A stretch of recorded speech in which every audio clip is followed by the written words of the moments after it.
వ్యవసాయమే కాదు, ఆర్థికమే కాదు, మన సంస్కృతి కూడా దీంట్లో ముడిపడి ఉంది.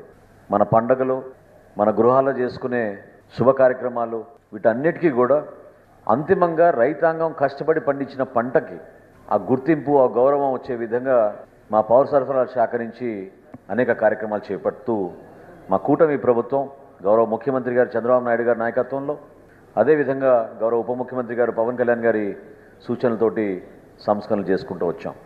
గత ప్రభుత్వం బకాయిలు పెట్టిన 1674 కోట్ల రూపాయలు ధాన్యం కొనుగోలుని రైతాంగానికి మేము తీర్చి, మిల్లర్ సోదరులు కూడా దాదాపు 1100 కోట్ల రూపాయలు బకాయిలు ఏదైతే పెట్టి వెళ్ళారో అందులో సుమారు ఇప్పుడు వరకు 700 కోట్ల రూపాయలు వాళ్ళు కూడా మేము వెచ్చించి, క్షేత్రస్థాయిలో ఉన్న మన ఎంప్లాయీస్ అందరికీ కూడా సాంకేతికంగా కొన్ని అంశాలపైన అవగాహన కలిగించి మరింత మెరుగైన సేవలు చేయడానికి మా సివిల్ సప్లైస్ కార్పొరేషన్ నుంచి కొత్త ఆలోచనతోటి మేము కార్యక్రమాలు చేసుకుంటూ వచ్చాం.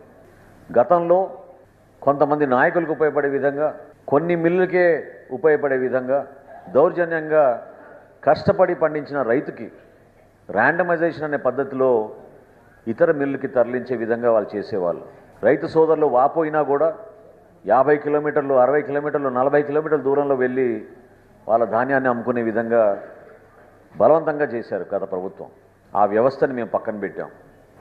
చాలా పారదర్శకంగా మీరు ఏ మిల్లు కావాలంటే ఆ మిల్లుకి అమ్ముకోవచ్చు, ఓపెన్ మార్కెట్లో కూడా మీరు అమ్ముకోవచ్చు.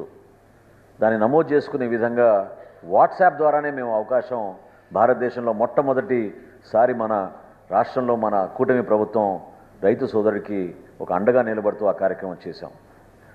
గత సంవత్సరం దాదాపు 17,000 మంది రైతులు ఆ కార్యక్రమంలో పాల్గొన్నారు. ఈ సంవత్సరం ఖచ్చితంగా గణనీయంగా పెరుగుతుంది. ఉత్తరాంధ్రలో ఈ 6 జిల్లాల్లో కూడా 2,34,000 మంది రైతులు గత సంవత్సరం 11,43,000 మెట్రిక్ టన్నులు ధాన్యం మన రాష్ట్ర ప్రభుత్వానికి అమ్మగలిగారు. అందులో 2,567 కోట్ల రూపాయలతోటి మేము ధాన్యం కొనుగోలు చేసి 90% వరకు 48 గంటల్లోనే వాళ్ళ ఖాతాల్లోకి జమ చేశాం. అటువంటి కార్యక్రమం గతంలో ఎప్పుడు జరగలేదు. ఈసారి కూడా మేము సమాయత్తం అవుతున్నాం. ఈ విస్తృతంగా జరిగిన ఈ చర్చల్లో ప్రతి ఒక్కరిని కలుపుకొని పోయే విధంగా వాళ్ళకున్న బాధ్యతని వాళ్ళకి గుర్తు చేస్తూ, సాంకేతికంగా చేసిన కొన్ని పొరపాట్లు మేము గుర్తించి రాబోయే రోజుల్లో చేయకుండా ఉండాలని మిల్లర్ సోదరులకు, రైతు సోదరులకు మేము గుర్తు చేస్తున్నాం. ముఖ్యంగా గోతాల విషయంలో ఎక్కడ కూడా రాజీ పడకుండా రైతుకు అందుబాటులో ఉండే విధంగా గోతాలు ఉంచాలని జిల్లా జాయింట్ కలెక్టర్ గారికి మేము ఈరోజు ఆదేశాలు ఇచ్చాం. ఖచ్చితంగా అకాల వర్షాల వలన రైతు ఒక్కొక్క సందర్భంలో కష్టపడి పండించిన ధాన్యం నష్టమైపోతుందనే ఒక ఆందోళనతో తక్కువ రేటుకే అమ్మేసి క్షేత్రస్థాయిలో తిరుగుతున్న దళాలను కూడా అరికట్టే విధంగా ఒక కొత్త యాప్ డిజైన్ చేసి స్థానికంగా ఉన్న పోలీస్ స్టేషన్లో నమోదు చేసుకునే విధంగా ఎక్కడ కూడా పొరపాటు జరగకుండా కనీస మద్దతు ధరకి ధాన్యం కొనుగోలు చేసే విధంగా ప్రతి ఒక్కరిని కూడా మేము ప్రోత్సహిస్తాం. కామన్ వెరైటీ కేంద్ర ప్రభుత్వం నిర్ణయించిన మేరకు 2,369, ఏ గ్రేడ్ వెరైటీ 2,389 రూపాయలకి కొనుగోలు చేయడానికి మేము సిద్ధమయ్యాం. చాలామంది రైతు సోదరులు సహకరించారు. బీపీటీ కూడా మొట్టమొదటిసారి రాష్ట్ర ప్రభుత్వానికి కొన్ని జిల్లాల్లో మాకు విక్రయించారు. తద్వారా ఈ రోజున రాష్ట్రంలో 41,000 పాఠశాలలు, 4,100 సంక్షేమ హాస్టల్స్లో మధ్యాహ్న భోజనం పథకం కింద మన బిడ్డలకి చక్కటి క్వాలిటీ, ఫైన్ క్వాలిటీ రైస్ ఈరోజు మేము సరఫరా చేసి మధ్యాహ్న భోజనం పథకం ద్వారా వాళ్ళందరికీ కూడా పౌష్టికాహారం అందిస్తున్నాం. ఈ అద్భుతమైన ప్రక్రియలో భాగంగా ఈ ఖరీఫ్ మాసంలో 90 లక్షల వరకు దిగుబడి ఉంటుందని వ్యవసాయ శాఖ చేసిన అంచనాల మేరకు ఎప్పుడు లేని విధంగా కేంద్ర ప్రభుత్వం సహకారంతో ఫుడ్ కార్పొరేషన్ ఆఫ్ ఇండియా తోటి మా కమిషనర్ గారు, ఎండి గారు అనేక సందర్భాల్లో మీటింగ్స్ ఏర్పాటు చేసుకుని వాళ్ళని కూడా మన రాష్ట్రానికి ఆహ్వానించి ఇక్కడ జరుగుతున్న ప్రక్రియను వాళ్ళకి చూపించి, ఇతర రాష్ట్రాల కన్నా మేము బాగా పనిచేస్తామని చెప్పి చూపించినప్పుడు వాళ్ళు ముందడుగు వేసి మొట్టమొదటిసారి మన రాష్ట్ర చరిత్రలో 50 లక్షల మెట్రిక్ టన్నులు ఖరీఫ్లో మనకి కొనుగోలు చేయడానికి మనకు అద్భుతమైన అవకాశం కల్పించారు. దాన్ని జాగ్రత్తగా సద్వినియోగం చేసుకునే విధంగా ప్రతి జిల్లాకి మేము కేటాయించాం. గతంలో అనేక కార్యక్రమాల్లో కొన్ని ఇబ్బందులు గురైనా రైతుకు మాత్రం మనం ఆదుకోవాలనే ఉద్దేశంతో మేము చేసిన కొన్ని సంస్కరణలు ఇప్పుడు నేను వివరిస్తాను. మొదటిది, కొన్ని జిల్లాల్లో మేము టార్పాలిన్స్ గత సంవత్సరం 50% సబ్సిడీకి ఎక్కడైతే అకాల వర్షాలు కురుస్తున్నాయో రైతాంగానికి ఆదుకునే విధంగా ఇచ్చాం. ఈసారి మొట్టమొదటిసారి 100% సబ్సిడీతోటి, అంటే రైతుకి ఉచితంగా టార్పాలిన్లు మేము ఈ జిల్లాల్లో పంపిణీ చేసేటట్టు ఏర్పాటు చేశాం. అదే కాదు, శ్రీకాకుళం జిల్లాలో ఈ సంవత్సరం ఈ ఖరీఫ్ కోసం 6,50,000 మెట్రిక్ టన్నుల టార్గెట్ మేము జిల్లా యంత్రాంగంతో మాట్లాడిన తర్వాత ఖరారు చేశాం. విజయనగరం జిల్లాకి 4 లక్షల మెట్రిక్ టన్నుల ధాన్యం కొనుగోలు చేసేటట్టు ఏర్పాటు చేశాం. అనకాపల్లి జిల్లాకి 35,000 మెట్రిక్ టన్నులు, అదేవిధంగా పార్వతీపురం మన్యం జిల్లాకి 2,50,000 మెట్రిక్ టన్నులు, ఏఎస్ఆర్ జిల్లాకి 35,000 మెట్రిక్ టన్నులు, అదేవిధంగా విశాఖపట్నానికి 15,000 మెట్రిక్ టన్నులు మేము ధాన్యం కొనుగోలు చేసేట్టు ఏర్పాటు చేశాం.